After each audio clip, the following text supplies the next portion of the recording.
हरिः ओम् नमः सर्वेभ्यः। अद्य कृदन्तप्रकरणस्य स्वाध्यायचर्चापाठः।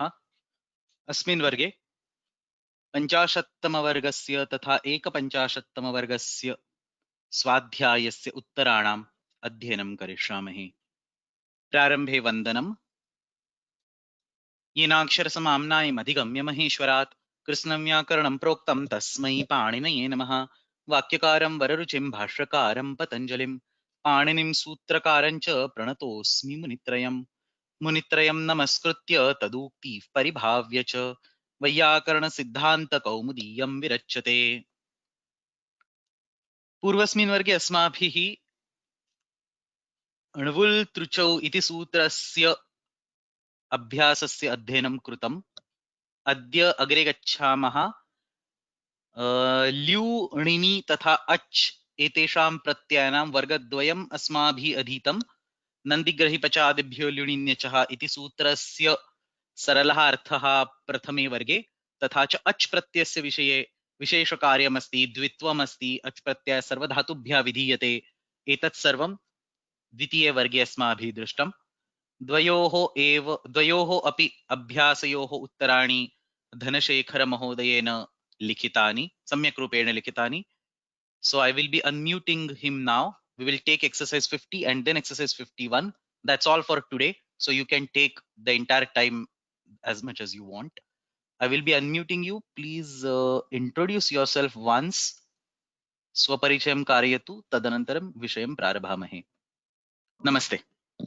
नमस्ते, श्रूयते वा? सम्यक् श्रूयते। प्रारभताम्। मम नाम कुमार धनशेखरन्, न्यूजर्सी राज्ये अस्मि। अद्य 50 पाठस्य होम्वर्क् अस्ति। सो प्रथम प्रश्नः अस्ति। Can you kindly introduce yourself a little bit? I think your first time volunteering. So introduction, yes. In the sense, we would like to, everybody is actually curious, like how much Sanskrit you have studied, from where have you studied, what interests you in Sanskrit, and so on. Nothing personal, specifically related to Sanskrit, like just 3-4 sentences, and then we can go to the subject matter. Okay. So पूर्वम् अहं संस्कृतभारत्यां परीक्षां लिखितवान्.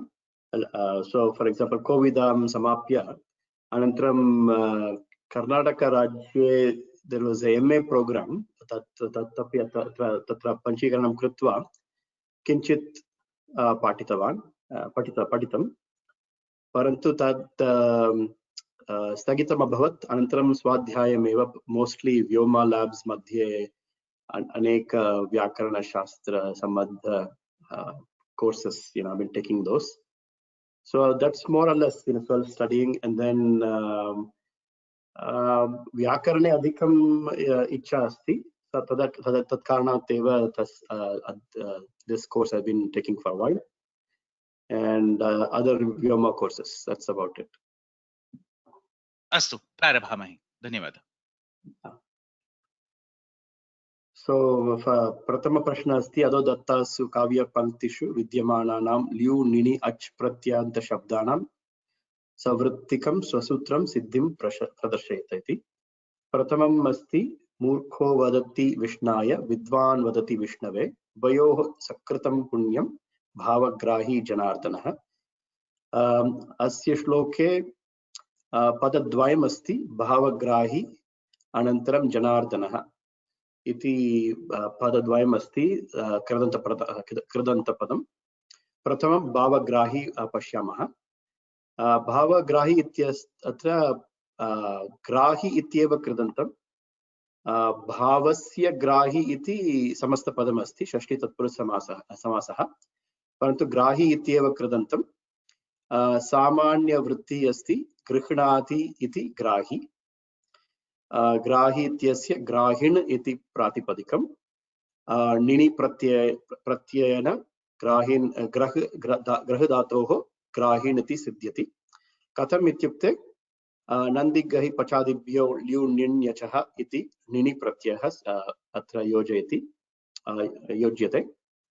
ग्रह plus निणि प्रत्ययस्य in इत्येव अवशिष्यते। किमर्थं नस्य नकारस्य इत् संज्ञा भवति चुटु इति सूत्रात्। तस्य लोपः इति नकारस्य लोपः। अनन्तरम् इकारः अस्ति उच्चारणार्थम्। अनन्तरं sorry, it is actually there because nakarasya it samya na bhavatu iti bhadanaartham ikarah asti ante. So in ityeva avashishyate, atah grah plus in. अनन्तरम् अथ उपधायाः इति उपधायाः वृद्धि भवति। किमर्थम् इत्युक्ते अत्र नित् अस्ति, नित् इत्यत्र कार्यमस्ति, अथ उपधायाः इति अकारस्य आकारः भवति, अतः ग्राहिण इति सिद्ध्यति।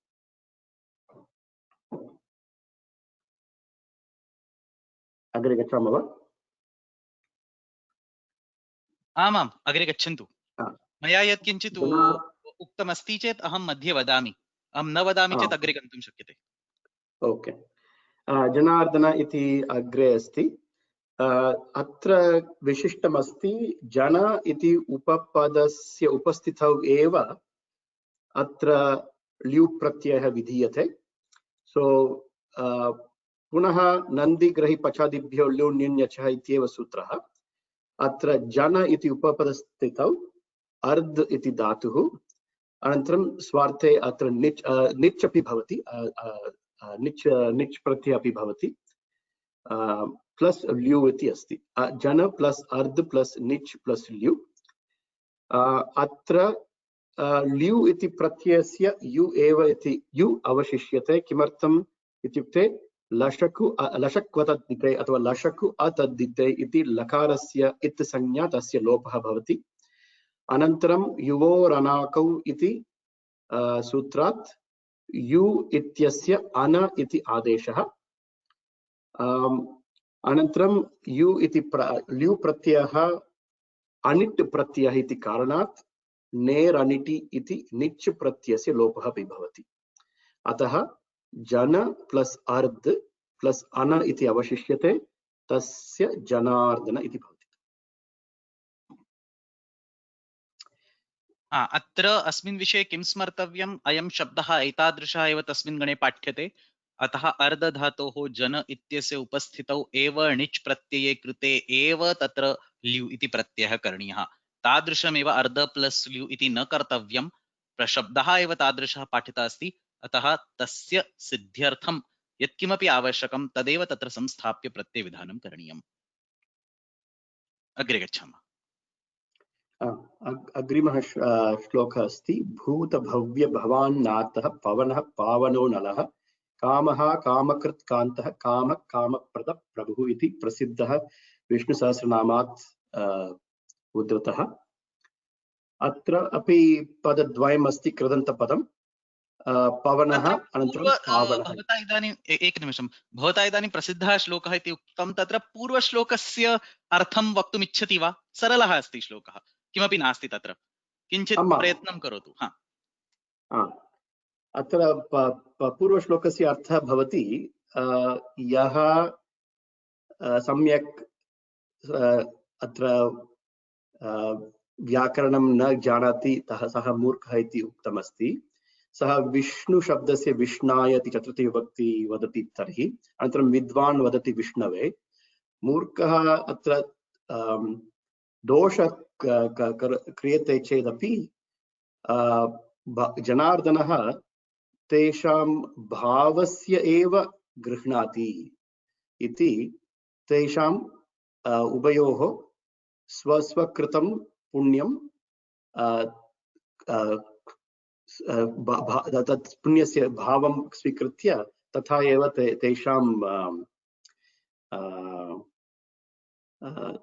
तेषां सिद्धिर्भवति इति। तत्र सकृतम् इत्युक्ते एकसदृशम् एव पुण्यमस्ति। यः विष्णवे इति वदति तस्य पुण्यम् अधिकं, यः विष्णाय इति वदति तस्य पुण्यं न्यूनम् इति नास्ति। यतः अत्र जनार्दनः तत्र विभक्तिं न गृह्णाति, नो चेत् तत्र व्याकरणस्य नियमान् न गृह्णाति, अपि तु सः तयोः कृतां भक्तिं गृह्णाति इति अत्र अर्थः अस्ति। अतः व्याकरणस्य वर्गे एव एतादृशम् अस्माभिः पठनं पाठनं च दोषाय एव न वक्तव्यं, परन्तु तथापि एतादृशं सुभाषितमस्ति, भिन्नमपि अस्ति।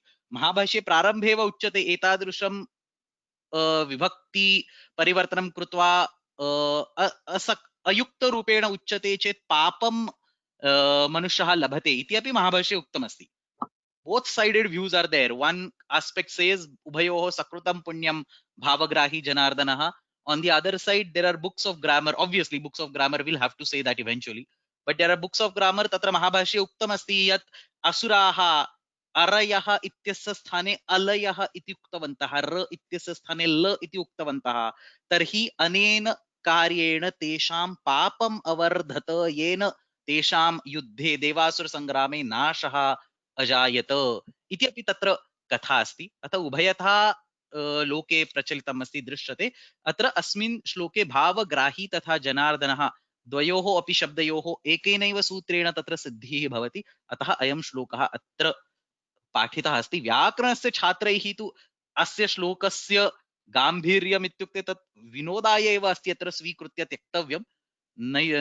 एतादृशं न क्रियते चेत् अहम् एकं सूत्रं वदामि, अन्यत् सूत्रं वदामि, कः दोषः जायते, एतादृशाः प्रश्नाः तत्र न करणीया। अग्रे गच्छामः। भूतभव्यभवन्नाथ। तत्र कृदन्तपदं द्वयमस्ति, पवनः पावनः इति। प्रथमं पवनः, पूनाति इति पवनः, पू इति धातुः। तत्र नन्दिग्रहि पचादिभ्यो ल्युन्यचः इत्येव अगेन् ल्यु प्रत्ययः सिद्ध्यति। पूर्वमेव ल्यु प्रत्ययस्य यु इति अवशिष्यते, अनन्तरं यु इत्यस्य अन इति आदेशः भवति पूर्वमेव। अत्र विशेषः अस्ति, पू इत्यस्य अजन्त धातुः अस्ति, सार्वधातुक आर्धधातुकयोः इति अन्तिम उ वर्णस्य गुणादेशः भवति। अतः पो प्लस् अन इति भवति। अनन्तरं सन्धिकार्यम् एचो अयवायवः इति ओकारस्य अव् आदेशः, अतः पवन इति प्रातिपदिकं सिद्ध्यति। तथा एव अनन्तरं पावनः। पावनः इत्यत्र विशेषमस्ति, पावयति इति पावनः। पावयति इति पू धातोः निजन्तरूपं। सो पू प्लस् निच्। निच् किमर्थं, हेतुमति इति निच् भवति अत्र, कारयति इति। सो तत्र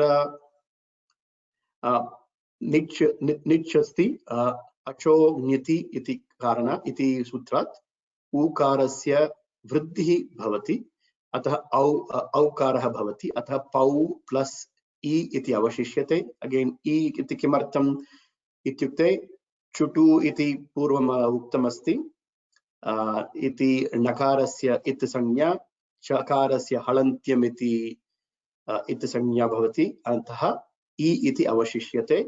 सो पौ प्लस् इ।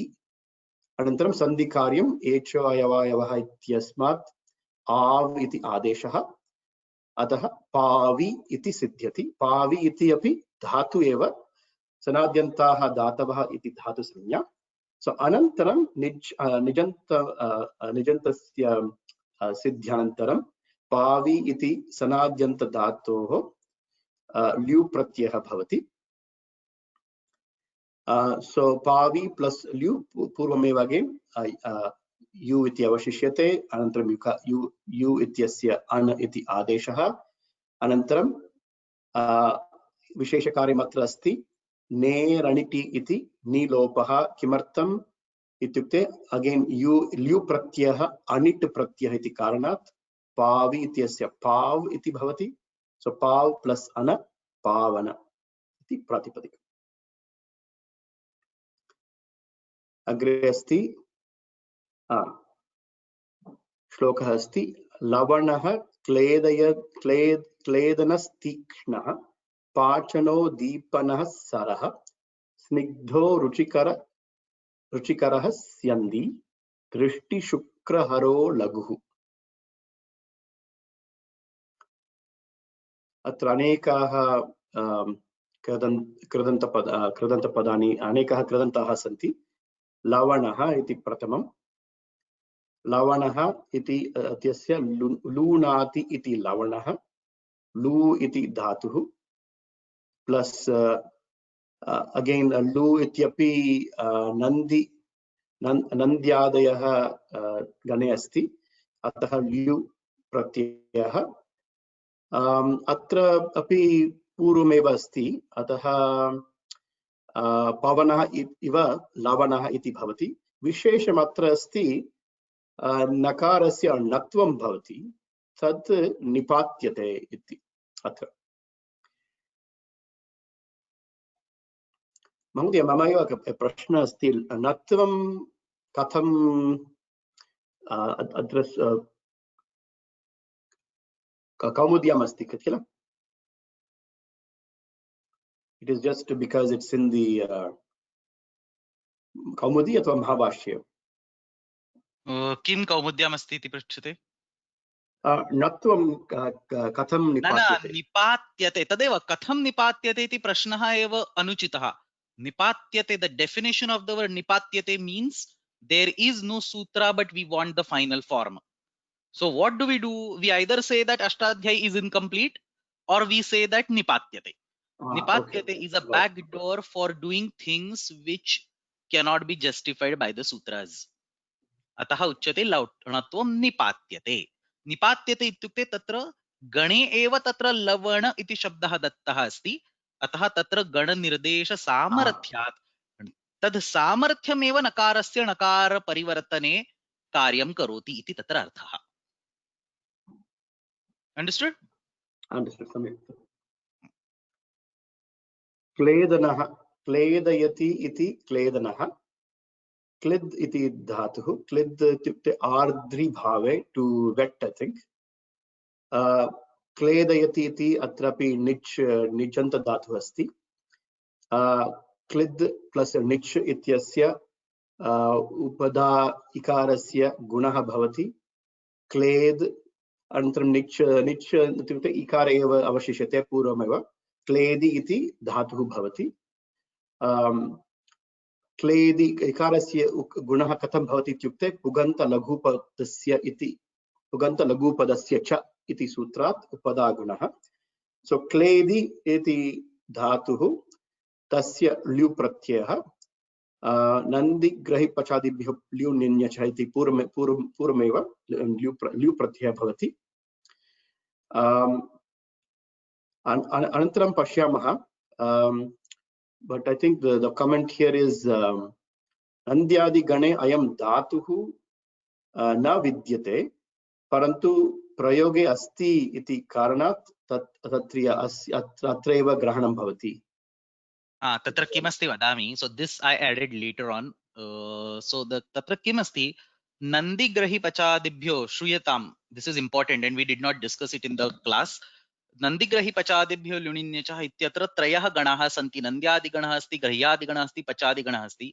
एतेषु पचादिगणः आकृतिगणः अस्ति, परन्तु नन्द्यादिगणः तथा ग्राह्यादिगणः एतौ द्वौ गणौ आकृतिगणौ न स्तः। इत्युक्ते तत्र तस्मिन् गणे ये धातवः, ये शब्दाः पाठ्यन्ते, तान् विहाय अन्येषां तत्र सहभागः, अन्येषां तत्र निर्देशः न कर्तव्यः, न करणीयः, अन्येभ्यः धातुभ्यः तत्र तादृशः प्रत्ययः न कर्तव्यः इति अर्थः। परन्तु किं भवति, भाषायां केचन ल्यू प्रत्ययान्त प्रयोगाः दृश्यन्ते। So specifically you see a lot of liu pratyanta prayogas, that sometimes you start thinking if the liu pratyaya is being added to all dhatus, or if the nandyadi gana is to be considered as an akriti gana. So specifically about this liu pratyaya, which gets converted to ana, and you get words like kledana or pachana or deepana. So this particular shloka was explicitly given for this reason, that lots of these words, pavana, and not this one, the next one, kledana and pachana, deepana, so these various words, and even in Vishnu Sahasranama there are lots of words which end in ana, ana, ana. These words have to be justified by the liu pratyaya, but there is no way we can justify it. So we say shishtaprayoga samarthyat tatra nandyadiganam akrutiganam svikritya tatra tasmin gane eva ete dhatavah santi iti matva rupa siddhihi diyate. So there are certain specific situations. It does not mean Nandyadi is Akruti Gana. It just means that there are some specific Shishta Prayogas that have to be justified. So if you look at Kalpadruma, for example, or Vachaspatyam, they will just say this is because the Dhatu is in Nandyadi Gana. They'll write it as if the Dhatu is already there in Nandyadi Gana.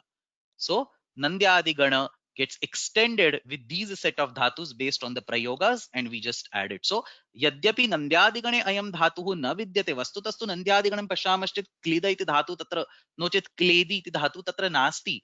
परंतु प्रयोग सामर्थ्यात् प्रयोग शरणाः वैयाकरणाः प्रयोग सामर्थ्यात् अत्र अस्य धातोः अस्मिन् गणे ग्रहणं कर्तव्यम्. And this is explicitly for Nandyadi Gana. You don't see this for Gahyadi Gana, or you don't see for other ganas. Explicitly for Nandyadi Gana. So many times I have come across situations where I am forced to think that Nandyadi Gana is actually an Akriti Gana because of lots of newer words are added. So somebody actually makes a comment over here. This could be explained by Nipatana. One can say that whatever Lyu Pratyaha Nipatyate, but instead of saying Lyu Pratyaha Nipatyate for 50 different prayogas, you just say that these dhatus are added to the Nandyadi Gana. That becomes a more acceptable form than saying. There is nothing wrong in saying Nipatyate, but instead of individually taking the cases and saying Nipatyate, you can just say this dhatu does belong to that Gana. Somehow the Gana Patha forgets to list it or something like that. So this is different than saying Akriti Gana. It is saying that the dhatu was already there, but somehow it got missed out during the listing. That's what we are saying. We are not saying that this is an Akruti Gana, though more or less you keep on feeling that it is an Akruti Gana every now and then, because one wouldn't omit so many dhatus. Like you get so many prayogas where you keep on adding newer and newer dhatus to Nandyadi Gana. So I have not seen Nandyadi Gana being treated as Akriti Gana specifically anywhere in any grantha. So we just say prayoga samarthyat atra lyu pratyaya bhavati ityeva uktva viramamaha. So there is nothing more to say in that particular context. Ha, agre vadantu. धन्यवादः. So अत्र अन्य किमपि विशेषणं नास्ति, right? So किलेदना इति सिद्ध्यति पूर्वमेव. तत्र मया एकः प्रश्नः भवत्कृते इति न समीषां कृते. I'll just throw the question. If anybody wants to answer, you can raise your hands. Otherwise, we'll just go ahead. So अत्र क्लेदी प्लस अन इत्यत्र णेर नीति इत्यनेन णि प्रत्ययस्य तत्र लोपः भवति. णि प्रत्ययस्य लोपे कृते प्रत्ययलोपे प्रत्ययलक्षणम् इत्यस्य अपवादत्वेन ननुमताङ्गस्य इति आगच्छति. तत्र अङ्गकार्यस्य वस्तुतः निषेधः भवेत्. So this klida to kleda is actually an angakarya. It is in 7.3.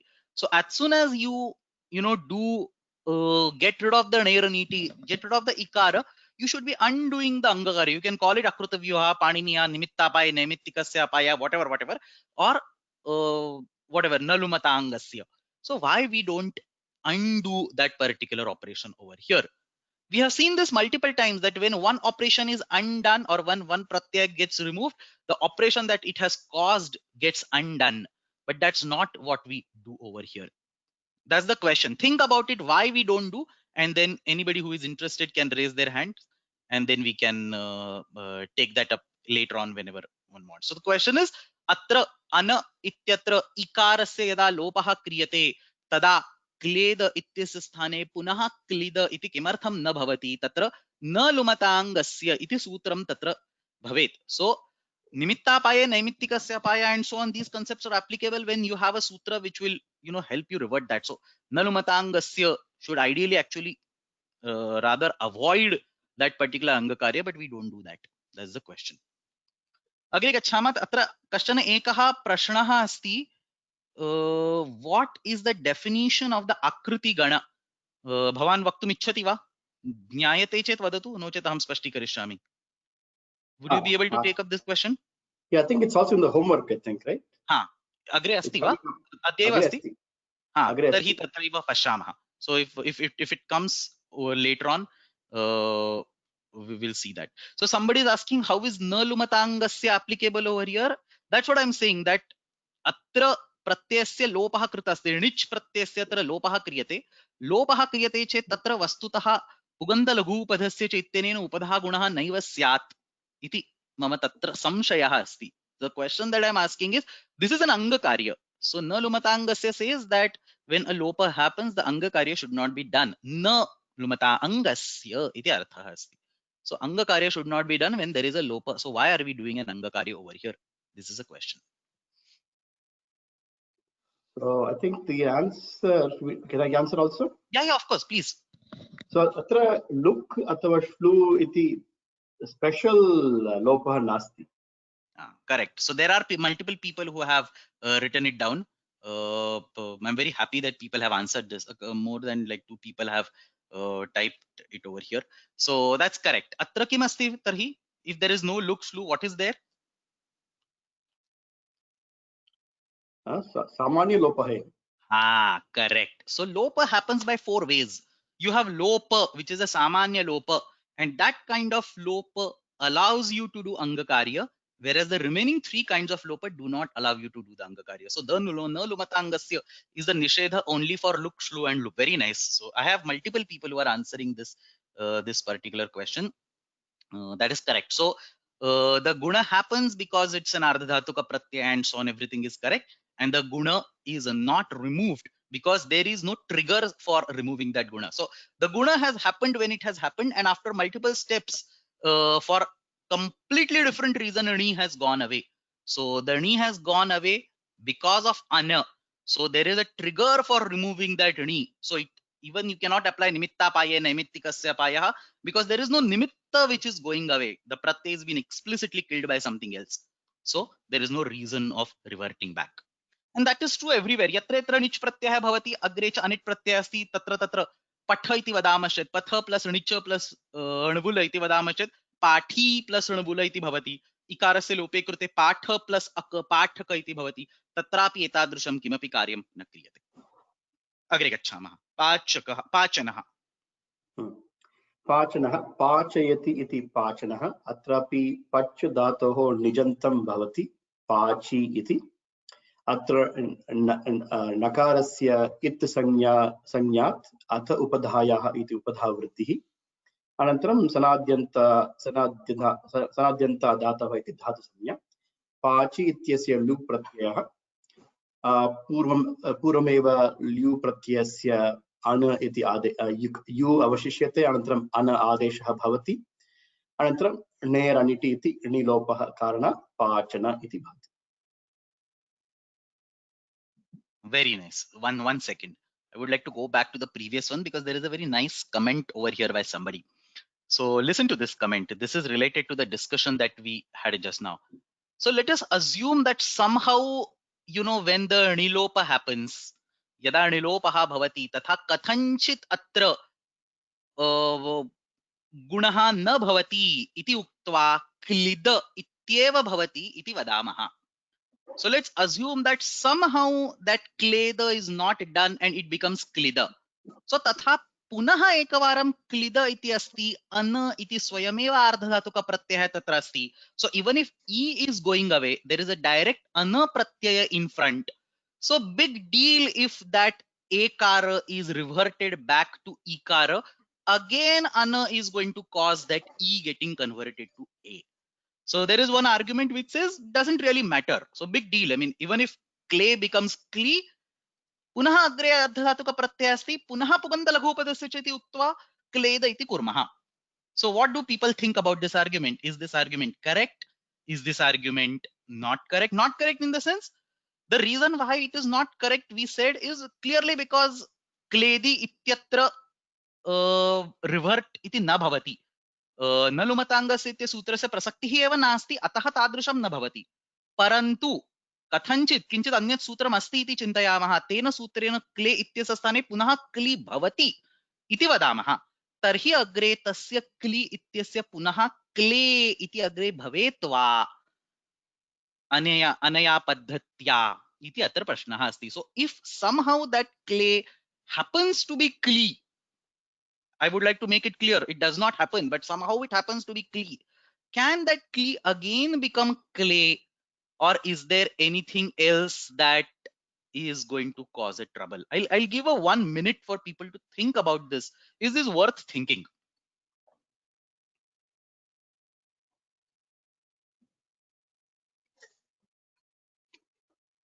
We can go ahead. People can think in background. You can start with the Pachana. Or I think if it's done, then Deepana. Yeah, we'll go to Deepana. Correct. दीपनः इत्यत्र दीप इति धातुः दीप्यते इति दीप्यते इति दीपनः अत्र tap अस्ति दीप इत्र दीप्तौ इति दिवादिगणः दीप्तौ सो दीप प्लस ल्यू किमर्थम् अगे नन्दिग्रहि पचादिभ्यो ल्युण्यञ्यचः इति दुत्प्रत्ययः अगेन जस्ट पूर्वमेव दीप इत्यपि नन्द्यादि गणे नास्ति सो अतः अत्रापि प्रयोग सामर्थ्यात् इति उक्त्वा we will apply the ल्यू Pratyaya again you अवशिष्यते अन इति आदेशः सो दीपन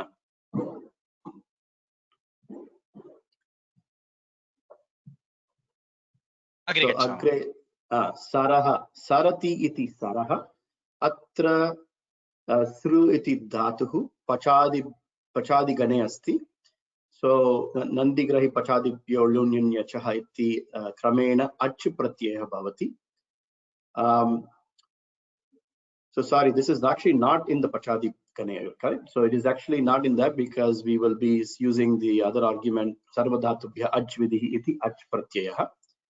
So sru plus ach kimartam itukte pachadi ganah आकृति गणः अस्ति तदा अग्रे वदामः सो आकृति गण कारणात् सर्वधातुभ्यः अच् विधिः इति कारणात् अच् प्रत्ययः सो सृ प्लस अच् चकारस्य इत् संज्ञा हलन्त्यम् इति तस्य लोपः अ इति अवशिष्यते अनन्तरं सार्वधातुक अर्धधातुकयोः इति अन्तिम घृ वर्णस्य गुणादेशात् अकारः भवति सः अकारः रपरः भवति अतः अर् इति आदेशः उरण् रपरः इति सूत्रात् अत्र रपरः सो सर् प्लस अ सर इति प्रातिपदिकम्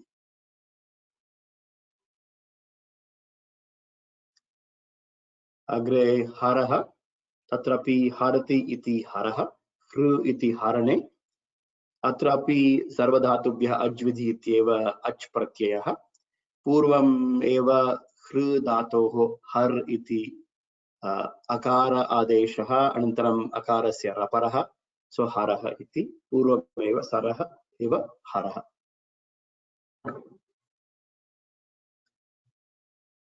सो अग्रे नूतन श्लोकः अस्ति रसस्योक्तिः स्वशब्देन स्थायी संचारिणोऽपि परिपन्थि रसाङ्गस्य विभावादेः परिग्रहः अत्रापि अनेकाः कृदन्तः सन्ति प्रथमं स्थायी इति अस्ति स्थायी इति तिष्ठति इति स्थायी सो स्थायिन् इति अत्र प्रातिपदिकम् अस्ति धातु अस्ति ष्ठा गतिनिवृत्तौ भ्वादिगणे अस्ति ष्ठा इत्यस्य प्राकृतिक कार्यमस्ति षकारस्य सकारः धात्वादेः शः सः इति सत्वम् अनन्तरं तत् अहं नत्र न भवान् नत्र स्थापितम् इति मन्ये भवतः स्थापितम् इति निमित्तापाये नैमित्तिकस्य अपि अपाय इति ष्टुत्व निवृत्तिः तत्र ठ इत्यस्य स्थाने स इति वदतु सम्यक् भवति भवानेव वदतु श इत्यस्य स्थाने स भवति चेत् तत्र भवता एव उक्तं नैमित्तापाय नैमित्तिकस्य अपाय इति ठ इत्यस्य स्थाने ठ इति भवति दिस् इस् निवृत्ति so this is exactly what I was referring earlier here the nimitta itself goes away sh is no more there it's being converted to sa therefore the only purpose of existence of th was that sh so it reverts itself back so अतः स्था इति सिद्ध्यति स्था इति धातोः णिनि प्रत्ययः भवति ग्रह्यादिगणात् कारणात् सो पूर्वमेव णिनि इत्यस्य इन् इति अवशिष्यते अत्र विशेषः अस्ति स्था इति आकारान्त धातुः आतो युक् चिन् कृतोः इति आकारान्त धातोः युगागमः भवति Anantaram, I think we can also say adyantau takitau ityasmat dhatoho anantarameva yuk bhavati. Atra yukagamah asti atra kakarasya it samnya bhavati tasya lopaha. Anantaram ukarah uchcharanarthameva, so atha yu iti eva avashishyate. So stha plus yu plus in iti asti. अनन्तरं ककारस् इक्त् संज्ञा अस्ति इति कारणात् किमपि अत्र वक्तव्यम् अस्ति वा? तदेव अस्ति ककारस्य संज्ञा न तत्र ककारः प्रत्यये नास्ति किल, प्रत्यये विद्यमानः ककार एव गुणनिषेधं कारयति, आगम. That has nothing to do with गुणनिषेध. So this only for adyanta takita. That's it. To indicate that it comes after stha rather than before stha. Correct. Okay. So atra stha plus u plus in stha in iti siddhyati. This actually reminds me.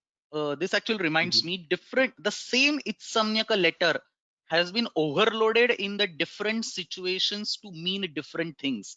So a simple example: a nakara present in a tadhita pratyaya means something completely different, and a nakara or a nyakara present in the krit pratyaya means something completely different.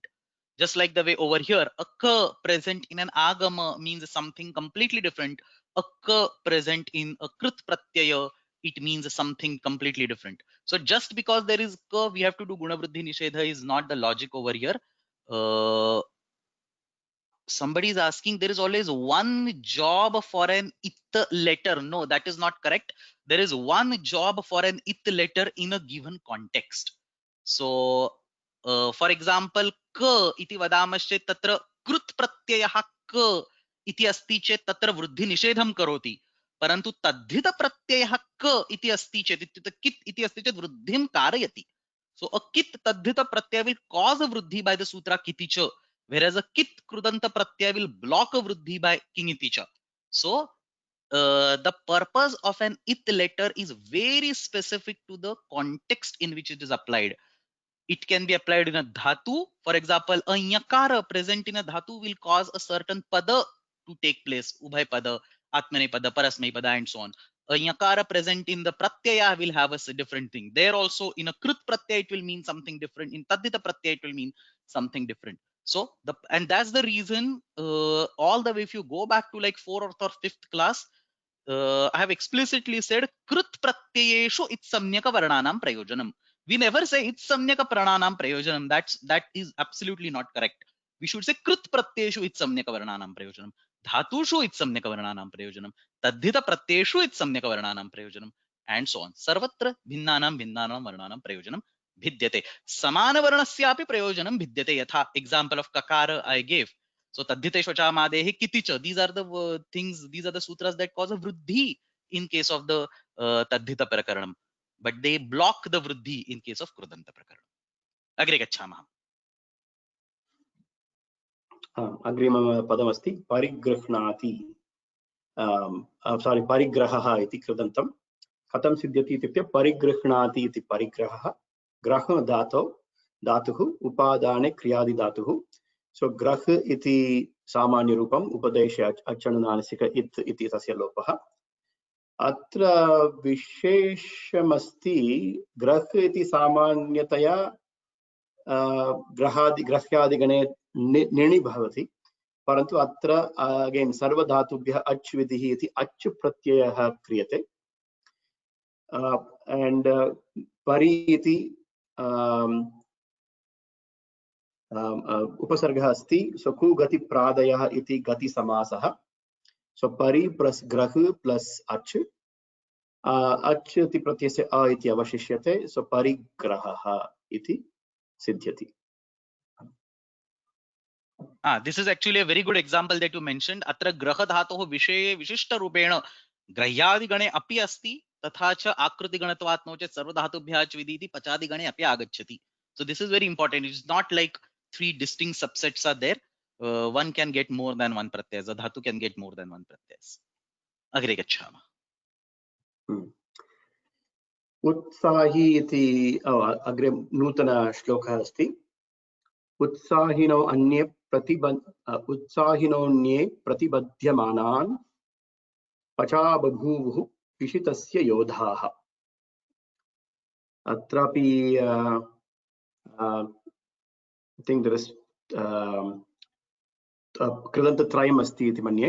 उत्सहते प्रथममस्ति उत्साही इति। उत्सहते इति उत्साही, तदपि उत्साहिन् इति प्रातिपदिकम्। कथं सिद्ध्यते? शः इति मर्शने भ्वादिधातुः अस्ति। शः इत्यस्य शः इति हलन्त्यम् इति तस्य लोपः न, अत्र अज्जनुनासिका किल, शहन्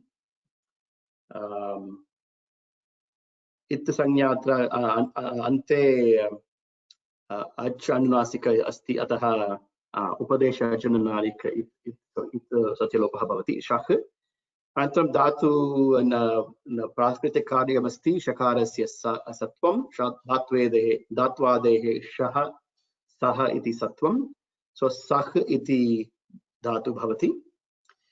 अनन्तरं उत् इति उपसर्गं योजयित्वा कुगति प्रादयति, गतिसमास पूर्वमेव। अनन्तरं सः प्लस् णिनि धातु, णिनि प्रत्ययः भवति। णिनि प्रत्ययस्य इन् इति अवशिष्यते। उत् प्लस् सः प्लस् इन्। अनन्तरं अत उपधायाः इति सः बिकम्स् साः, उत्साहिन् इति प्रातिपदिकम् अस्ति। अत्र विस्मृतम् अस्माभिः किल, अत उपधायाः इति लेखनीयम्। उत्साही।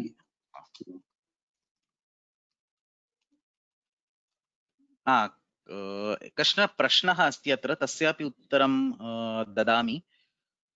अत्र नन्दिग्रही पचादिभ्यो ल्युणिन्यचः सर्वधातुभ्यः अज् विधिः इति उभयोः निर्देशः किमर्थम् इति प्रश्नः।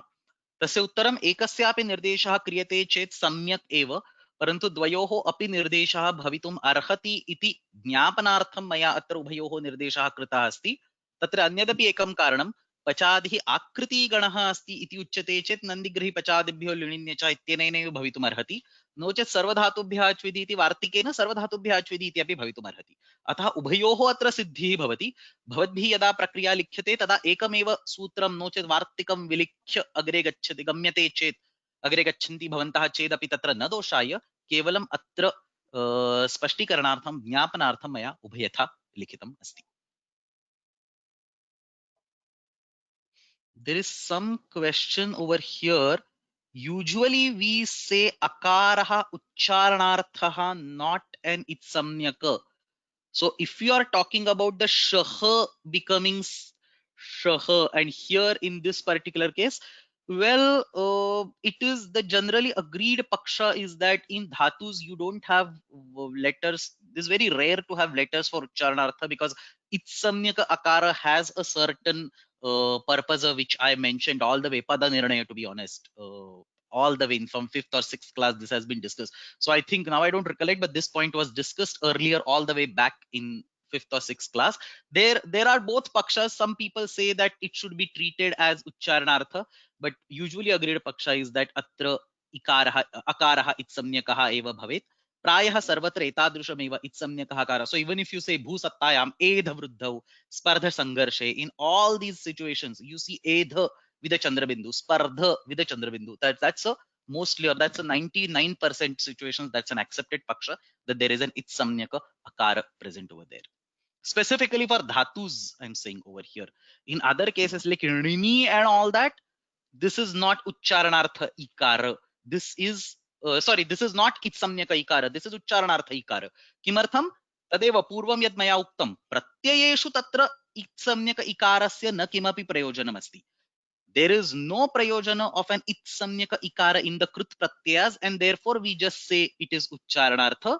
But when it comes to dhatus, there is a prayojan of itsamnyaka akara, and therefore we retain and say that it is an itsamnyaka akara. This is conventional. This is what is widely accepted. Agre gacchamaha. अग्रे pachati iti pachaha. One Pachaha second. iti. There are a couple of questions. Let me take them. So somebody is again saying this. Yuk is kit. So should it not block guna or vriddhi? I explained this like 10 minutes ago. Yuk is not a pratyaya. It is an agama. Kit pratyaya and kit agamas are something completely different. Do not confuse a kit pratyaya with kid agama. Kid agamas are not attached to dhatus. They are part of dhatus. Yadagamas tadguni bhutas tadgranena griyante. So they won't be able to block guna vriddhi or whatever you want to talk over here. And there is no guna or vriddhi being blocked in this particular example, but still, whatever. There are a few more. Let me just take a look. Okay, I think we should just go ahead. Pachati iti asti kila? Pachati iti pachaha? Pachati iti pachaha. Atra pach iti dhatuhu. Yeah, I mean the dhatu do pachash iti asti. Again, it sanya karana pach iti avashishyate. Pach pachadiganah asti tat samanya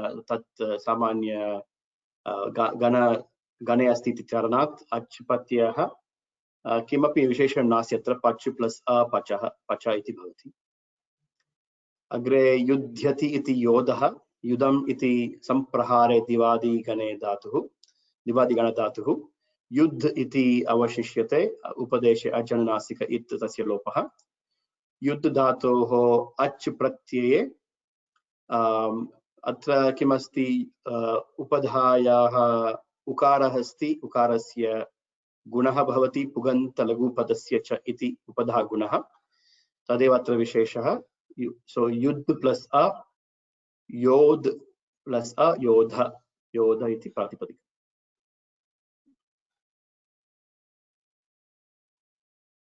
Agre gachama. So somebody is asking a question that yuk by ato yuk chin krutoho is coming only for akaranta dhatus. Where is the question of vriddhi or guna? Yes, there is no question of vriddhi or guna. So first of all, there should not be vriddhi or guna. Second thing is, even if a vriddhi or guna was possible, it has not to be blocked or attributed or anything to do with yuka. So there are multiple levels of mistakes that we are doing over here. First, talking that yuka is a pratyaya. That's a first mistake. Yuka is not a pratyaya. It is an agama. Second, saying that yuka is attached to stha. No, it is not attached to stha. It is a part of stha. Yadagamas tadguni bhutas tadgranena griyante.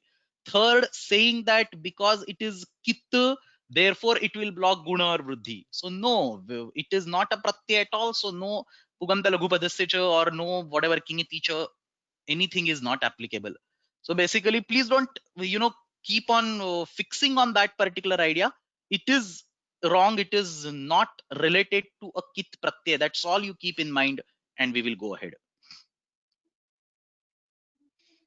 So there are a couple of more questions or whatever argument on top of it, but it is basically the whole base is nonsensical. So I don't want to even take up these questions. Please don't get confused. Always remember this fundamental thing. Yuk is not a pratyaya in this context. In ato yuk chin krutoho, yuk is not a pratyaya, and therefore nothing that you do about the pratyaya is applicable to yuk. It is not related to guna vriddhi or anything at all. So whether guna vriddhi happens, whether it not happens, whether yuk is capable of blocking it, not blocking it, all are equally insane arguments, and we should not go in them. Agre gachhamaha. अग्रे नन्द्यादि गणे धातूनां स्थाने ल्यु प्रत्यान्त शब्दाः किमर्थं पाठ्यन्ते। सो अत्र प्रश्नः अस्ति नन्द्यादि गणः इति धातुगणः न ते ल्यु प्रत्यान्त शब्दाः सन्ति किमर्थम् इति प्रश्नः। सो पंच I think there's more अत्र त्रीणि प्रयोजनानि दर्शितानि। प्रथमम् अस्ति संज्ञानिर्देशः। सो नन्द्यादिगणे विद्यमानाः केचन शब्दाः संज्ञायामेव प्रयुज्यन्ते यथा नन्दन वाहशन इत्यादि। अनन्तरं द्वितीयप्रयोजनमस्ति उपपदविधानार्थम्। इत्युक्ते केचन शब्दाः विशेष विशेष उपपदस्य उपस्थितौ एव प्रयुज्यन्ते जनार्दन संकर्षण इत्यादि पदानि। तृतीय प्रयोजनमस्ति निपातनार्थं। नन्द्यादिगणे विद्यमानस्य लवण इति उदाहरणं पूर्वं पठितमस्ति। शब्द तस्य विषये नत्वं निपात्यते, अतः तत्र नन्द्यादिगणे एव स्थापितमस्ति। So if it was not done this way, यदि नन्द्यादिगणे मूलधातवः एव निर्दिश्यन्ते तर्हि एतेषां it won't be in this concise form. It'll take more अनेकानि सूत्राणि लेखितव्यानि भवन्ति। अतः for conciseness, I think सर्वेषां for that purpose, this is still the best way to illustrate these Nandyadigane pratyanta shabdaha, new pratyanta shabdaha. That is very well explained. This is basically for conciseness, is basically अल्पाक्षरत्वं भवेत्, नो चेत् किं भवति, प्रत्येकं शब्दं स्वीकृत्य Nanda wash संज्ञायामेव अर्ध कर्ष जन संकर सम उपपदयोः उपस्थितौ एव एतादृशं भिन्नानि सूत्राणि तत्र भवेयुः। तादृशं न भवेत्, अल्पाक्षरत्वं तत्र आगच्छेत्।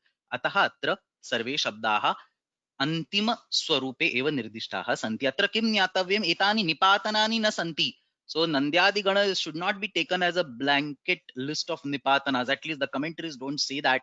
Tatra pramukhyena. So you can actually tell me, you can say that words are given to me, I will take them as a nipatana, but the words are not given in the sutra. So it is not a nipatana by Panini Maharshi. Panini Maharshi just says Nandigrahi pachadebhyo luninnechaha. So the word nipatana is explicitly used for Panini Maharshi, whatever he gives. And here he is not giving Nandyadigana as a nipatana. Is the commentaries which write it to simplify the stuff and to avoid having additional lines of explanation on, or even these lines are not justified by Maharshi Panini, so they just prefer having the entire list as the final forms. Agre gachhami. अग्रे पूर्वं प्रश्नः आसीत्, आकृति गणः इति कः इति, किं नाम आकृति गणः? So Ganapate Pariganita. Sorry to interrupt. There's a question which says that if Panini says Nandigrahi pachadibhyo, then there is a question of alpaksharatvam. So whether he decides to have individual breakups, or whether commentators decide to have individual breakup, or whether they have a final form, where is the question of alpaksharatvam.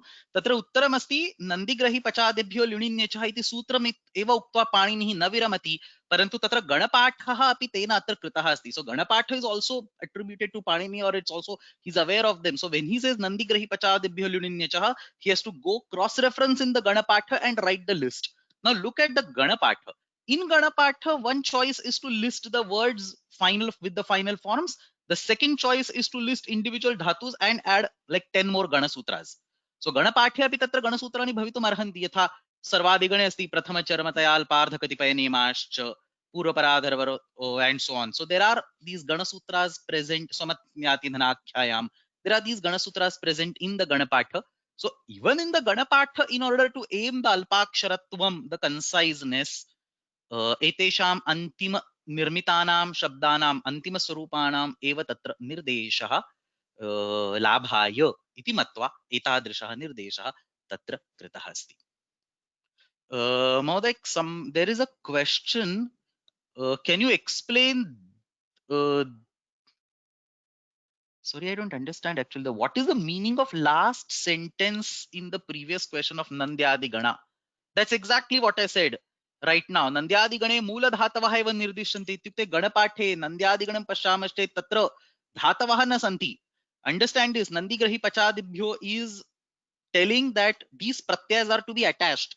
So you expect that the mool ganas will contain the dhatus on which the pratyas is to be attached, but that's not the case. The mool gana contains the words with the pratyaya itself, so it's like a redundancy. Nandyadiganasya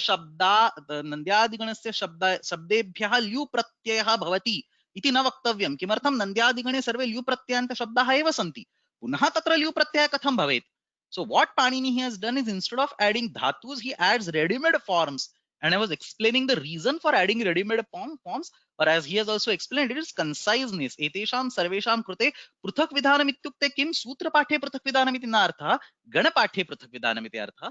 तादृशम आवश्यकं भवेत् तत् तथा मा भूत्, अतः अत्र अंतिम रूपाणि सर्वत्र लिखितानि सन्ति। अग्रे गच्छामः। This is the question that somebody was asking earlier. You can explain it right now. Okay. So किं नाम आकृतिगणः इति प्रश्नः। So Ganapate, there are two types of ganas. One is called Pariganita Ganaha, another is called Akriti Ganaha. So Akriti Gana ityukte Gane Yasmin Patin Patitan Shabdan Vihaya ityukte Anyepi Kechana Shabdaha Shishta Prayoganusarena Bhavanti. So it is not a complete list, it's an incomplete list. Tadeva Akriti Ganaha iti uchyate. Pariganitaha, for example, means it's a full list. There is nothing that is not spelled out. Atra Pachadi Ganaha Akriti Ganaha iti uchyate. Kimartam atra pramanani kani ityukte. There are a few examples. So, for example, in Panini himself has used kru dhatoho achu pratyaha krutva karaha iti drishyate etat sutre. Shivam Arishtasya Kare iti sutre. So ayam dhatu kru dhatu dhatum upayujya karaha iti padam pachadi gane na vidyate. So tata vayam janimaha o tatra anye api shabdaha pavitum arhanti ach pratyayena iti. So that is for pajadi ganaha is not a complete list. It is an incomplete list. Akriti ganaha iti siddhyati.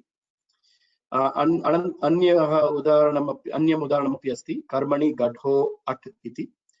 अत्र घट् इति धातुः अच् प्रत्ययः कृत्वा लिख्यते। अनन्तरं सूत्रमेव अस्ति यङ्गो ची च इति इत्यनेन अच् प्रत्यये परे यङ् प्रत्ययस्य लुक् उक्तः अस्ति। पचादिगणे यङन्त धातवः न सन्ति, नोक्ताः। So these examples एतैः ज्ञापनैः स्पष्टं भवति अथवा प्रमाणं भवति यत् पचादिगणे उल्लिखित शब्दाः संपूर्ण गणनं नास्ति अत्र, अतः आकृतिगणः एव इति। हाँ, केनचित् अत्र पृष्टं पचादिगणः इति किमिति संस्कृतेन तथा च तदनन्तरम् आङ्ग्लभाषया स्पष्टीकरोतु कृपया इति वदामि एकवारं। तत्र गणानां प्रथमं संस्कृतेन वदामि। तत्र गणानां प्रकारद्वयं विद्यते। गणपाठः इत्युक्ते किं? सर्वप्रथमं भिन्नानि सूत्राणि अष्टाध्याय्यां सन्ति, येषां विषये येषु पाणिनिमहर्षिणा गणस्य इत्युक्ते शब्दानां समूहस्य निर्देशः कृतः अस्ति। यथा चादयो सत्वे इति सूत्रमस्ति, तत्र चादिगणस्य निर्देशः कृतः अस्ति। सर्वादीनि सर्वनामानि इत्यत्र सर्वादिगणस्य निर्देशः कृतः अस्ति। पृषोदरादीनि यथोपदिष्टम् इत्यत्र पृषोदरादिगणस्य निर्देशः कृतः अस्ति। तर्हि एते सर्वे गणाः अष्टाध्याय्यां तु न सन्ति, तर्हि कुत्र लभ्यन्ते इति पृच्छामश्चेत् एते सर्वे गणाः तत्र गणपाठः इति कश्चन अन्यत् पुस्तकम् अस्ति, अन्यः ग्रन्थः अस्ति, अस्मिन् ग्रन्थे लभ्यन्ते। तर्हि एते सर्वे गणाः एतेषां प्रकारद्वयं कृतमस्ति, आकृतिगणाः नो चेत् परिगणितगणाः। परिगणितगणाः इत्युक्ते ते गणाः येषां संपूर्ण आवली तत्र गणपाठे विद्यते। इत्युक्ते 20 शब्दाः तत्र गणपाठे निर्दिष्टाः सन्ति चेत् केवलं 20 शब्दाः एव तस्मिन् गणे भवेयुः, अन्ये शब्दाः तस्मिन् गणे न भवितुम् अर्हन्ति। एतादृशाः गणाः परिगणितगणाः नाम्ना ज्ञायन्ते। भिन्नः द्वितीयः भेदः अस्ति आकृतिगणाः। तत्र तस्मिन् गणे विद्यमानाः प्रायः सर्वे शब्दाः दीयन्ते, परन्तु केचन शब्दाः शिष्टप्रयोगम् अनुसृत्य तस्मिन् गणे भवितुम् अर्हति। अतः किमुच्यते? गणस्य सर्वेषां शब्दानाम् आवली नास्ति, अपि तु 90% शब्दानाम् आवली अस्ति इति वक्तुं शक्नुमः। आकृति स्ट्रक्चर स्केलेटन अस्ति, संपूर्णं लेखनं नास्ति शब्दानाम्, अतः तत्र आकृतिगणः इति उच्यते।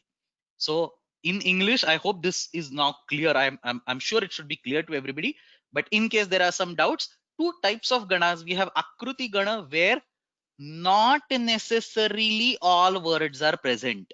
So it doesn't mean that the words will be absent or anything like that. It just means that we can be a little bit more lenient about those ganas. You see external prayoga which needs to fit in that gana, you add it to that gana. So not necessarily all words are present. Anyepi shabdaha shishta prayoga manusritya. You have no authority or capability or rights to pick up any random word and put it that gana. Only if the prayoga requires it, you can add it in that particular gana, not based on your own vivaksha. On the other hand, there is a second set of ganas called pariganita gana. So sarvadi gana, for example, or pradi gana, the list of upasargas is pariganita. You cannot add any additional entity over here. If there is a prayoga which requires something to be upasarga, you say the prayoga is wrong, but you don't come to Ashtadhyayi and add that entity in that gana. Whereas if it is an Akruti Gana, you can continue to say that the prayoga is correct and add that particular entry over here. Now there are so many questions on this particular this particular question.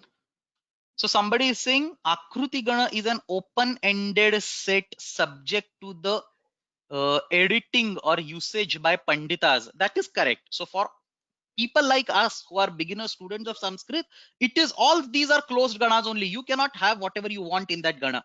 But for Panditas, these are open-ended sets. You can add something. They can add something in that particular gana.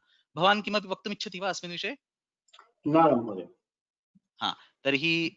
Then there are Akruti is just a model. That is correct. So somebody is saying, is Akruti a model? Yes. The verbatim meaning of the Akruti is a skeleton or a structure of a model. So they are saying, is it just a sample list of words? The answer is kind of yes, but please understand this, that the Ganapatha, the creator of the Ganapatha, is not lenient over here. So he is not saying this is an Akruti Gana and giving 5 words and telling us that maybe 5,000 more words can come into this Gana. That is not what we are saying. Even for Akruti Gana, 95% of the words will be there in that Gana. So if, for example, there are 500 words in that Gana, at least 470, 480 words will be there. Handful of words based on the Prayoga can be added.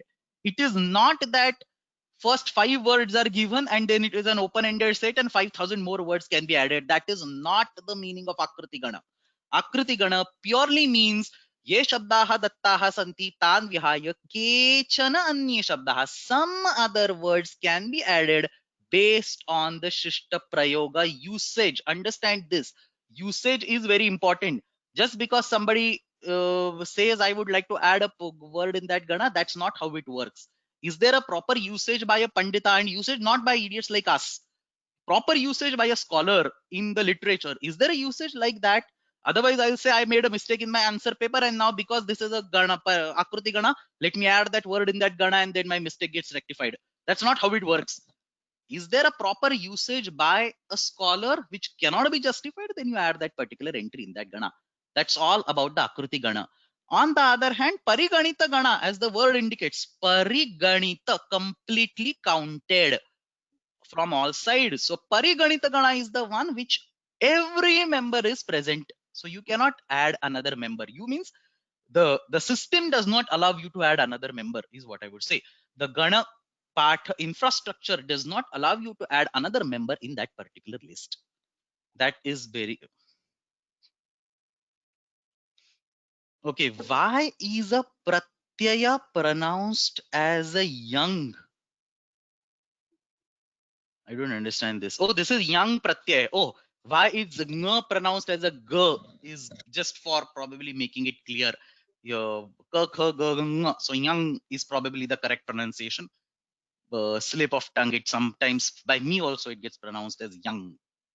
Okay, agree. So there are a few words. So there is somebody asking, are there few words originally included in Akruti Gana? There are 95% of the words already included in the Akruti Gana.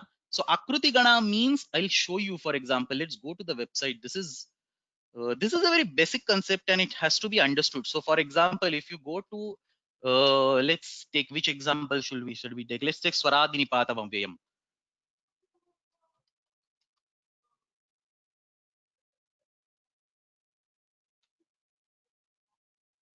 Let's take this Swaradinipatam Avyayam.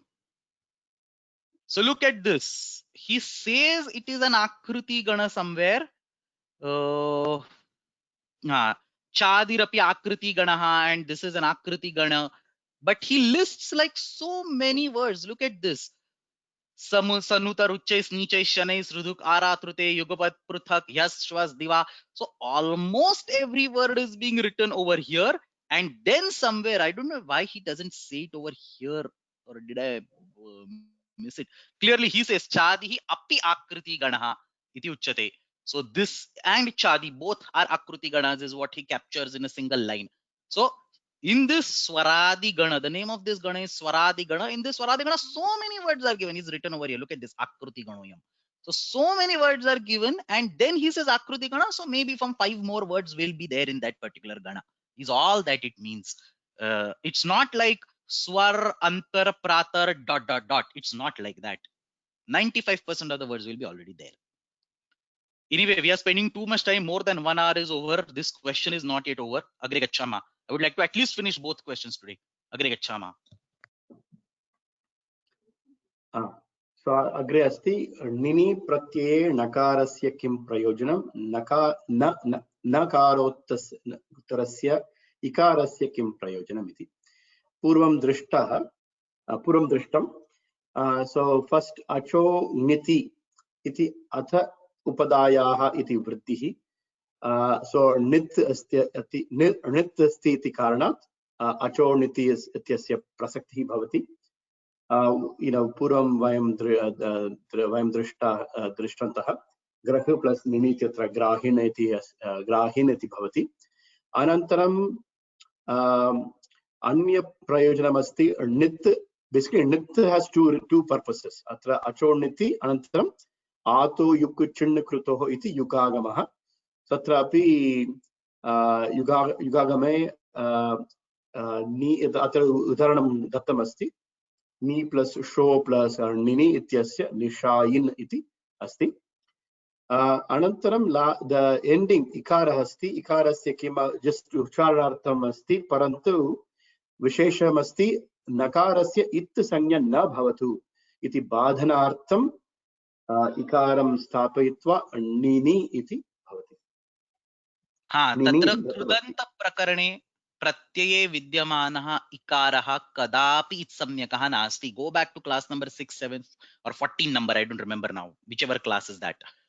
In a krudanta prakaranam, there is no prayojan of ikara. In a krudanta pratyaya, I meant there is no prayojan of ikara to be itsamyaka. In dhatus, there is a prayojan of ikara to be itsamyaka by iditonum dhatoho, not in the krut pratyayas. So sarvatra uchcharanarthaha eva svikartavyah. Agre. Agre asti dashah iti shabdasya vrittim artham cha prakriyam likata. So dashati asmai iti dashah. So yasmai danam diyate saha dashah iti artha. Dashru iti dane. Dash pratyasya ach pratyayah nipatyate sampradana karake dasha gognau sampradane iti sutrat. Anantram purameva chakarasya itsamnya. Anantram dash plus a dasha. Agre asti ajvidhi sarvadhatubhyah patyante cha pachadayah iti vartikam asti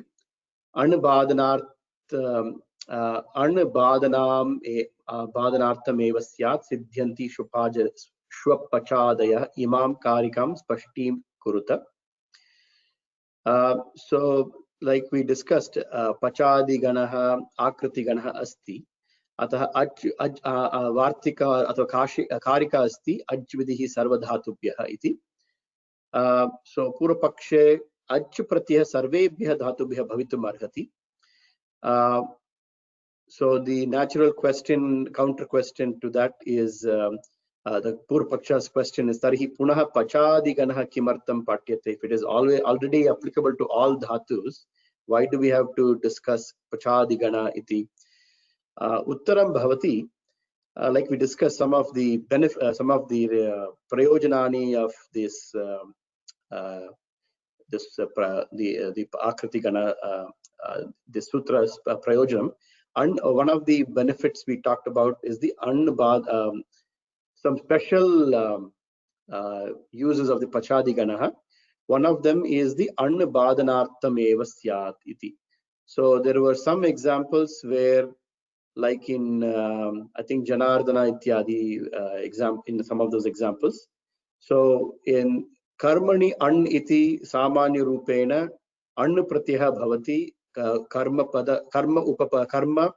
upapada upastithau parantu atra ach pratyah eva bhavatu iti ashaya asti atah examples would be shwapachadayah iti shwanam pachati iti atra shwanam iti karmani karmapadamasti karmapada kasya upastithau anu pratyaya samanyah bhavati parantu atra shwapachaha iti ach pratyayam yojayitva shabdah siddhyati. So this is again the example of why the reason why Pachadigana has to be there is not just randomly applied to all dhatus. Shishta prayogam anusatya eva ach pratyaya bhavati. And whenever that happens, it is automatically blocking the an pratyaya eva. So an pratyaya se bhadaka rupena. Na iti ashayah. Maybe I confused everybody here. No, so what is the point over here is in cases like swapachadayah atra shishta prayogam anusrutya ach pratyah karniha an pratyasya badhaka rupena ach pratyah karni iti na atah shishta prayoge ishyate chet an pratyah pe bhavet no chet ach pratyah pe bhavet. So you do not apply the utsarga apavada relationship purely to justify the shishta prayogas is what all that it is saying over here. So yatra pachadigane shabdah dhatu vidyate tatra avashyam an pratyasya badhanam krutva eva ach pratyah bhavet. Parantu अत्र श्वपचादयः इत्येताः शब्दाः कथञ्चिदपि साधनीयाः तदर्थम् अवश्यम् अच् प्रत्ययः भवितुम् अर्हति. श्वानं पचति इत्यत्र अच् प्रत्ययं कृत्वा अवश्यम् एते शब्दाः सिद्ध्यन्ति. So I think that's 2 points you said, right? So ajvedi sarvadhatubhyah iti vartikena, again we cannot just apply to all dhatus, it has to be applied to Pachadigana and some examples where this Shishta Prayoga. Correct.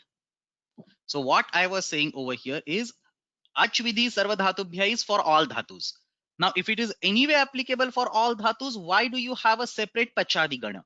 So the answer is specifically for Pachadigana, the An Pratyay will be blocked and Ach Pratyay will be brought in, which will cause forms like Swapachaha.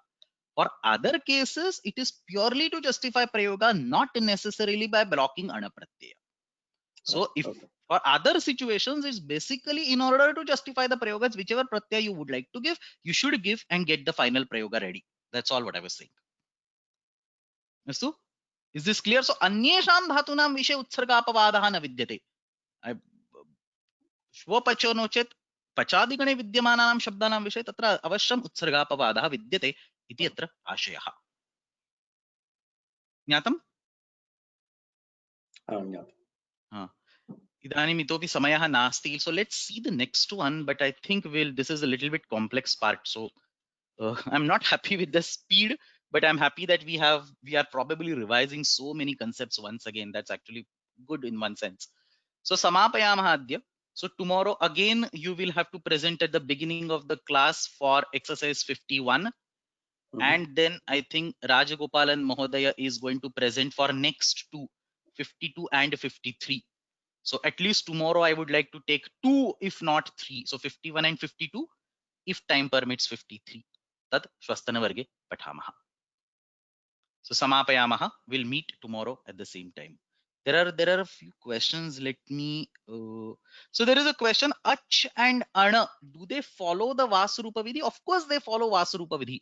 So acha will always come by blocking ana when that acha is present because of the nandigrahi pachadibhyal uninyachah.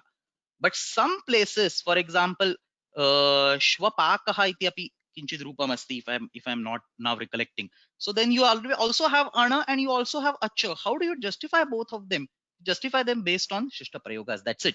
So when in a remote case ach has to be added to purely justify the prayoga, it will not block ana, because the purpose of that acha is not to block ana but just to justify the prayoga.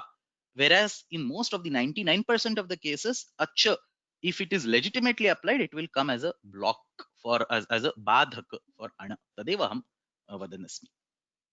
Astu samapayama shvaha asminneva samaye punah kaksha bhavishyati.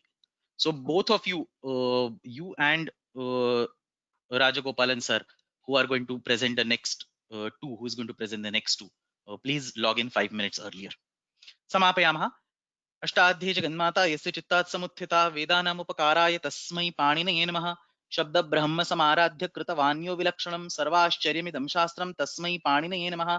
येन धौता गिरः पुंसां विमलैः शब्दवारिभिः तमश्चाज्ञानजं भिन्नं तस्मै पाणिनये नमः. धन्यवाद.